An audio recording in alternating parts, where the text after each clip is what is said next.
Alright, let's look at the distances between points and lines. Right, so we have a point P and we have a line. Then we want to know the distance. So what we want to do is we try to go straight to the line perpendicularly. Then the distance is going to be right here. So this is the distance that we want to find.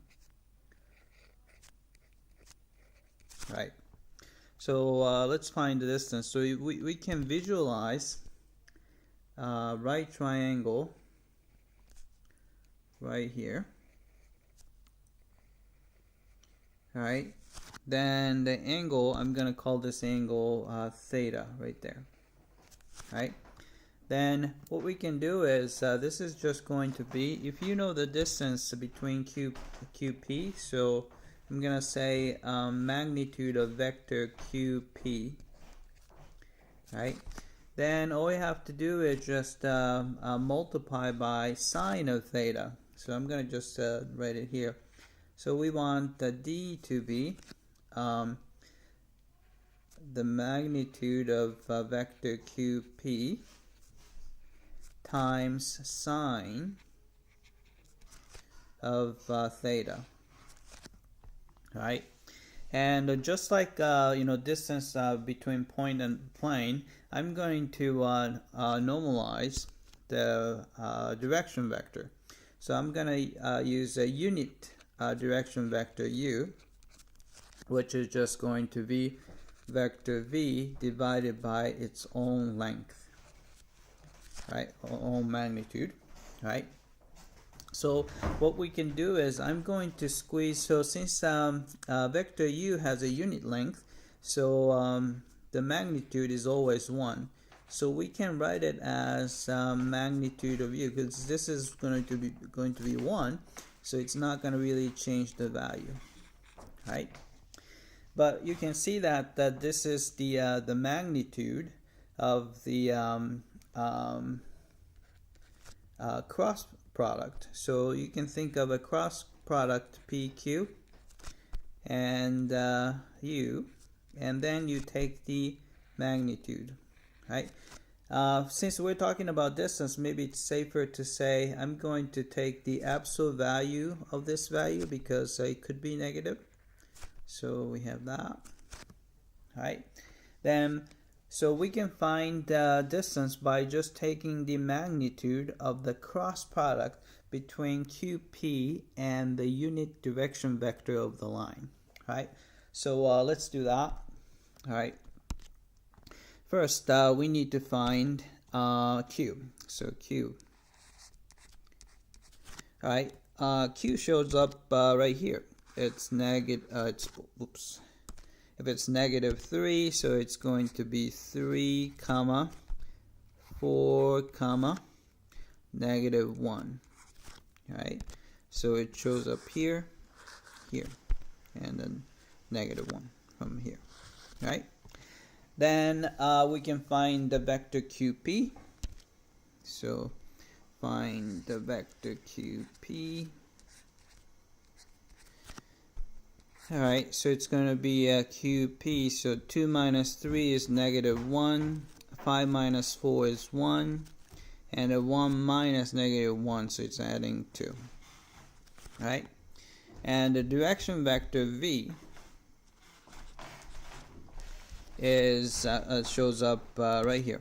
It's a 2, negative 3, negative 6. Right? So we have 2, negative 3, 6, right? But we want to get the normal direction vector, so we just have to divide by its length, right? So what's its length? V is going to be equal to square root of, all right, 2 squared is 4. Plus negative 3 squared is 9, plus 6 squared with 36, right? So that's when we're 49, square root of 49 is 7, right? So therefore, unit direction vector would be 1/7 of 2 comma negative 3 comma 6. Alright, so let's find the cross product.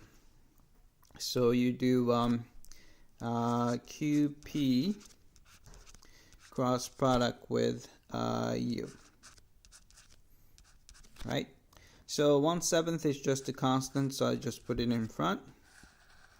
Then this is going to be a vector, so I, J, K, and it's going to be 2, actually, no, that's not right, negative 1, 1, 2, and then you have 2, negative 3, 6.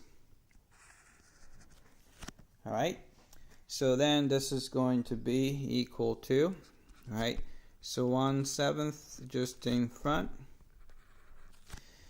Alright, so it's going to be determinant of 1, 2, negative 3, 6. Alright, negative determinant of negative 1, 2, 2, 6. And the determinant of negative 1, 1, 2, negative 3.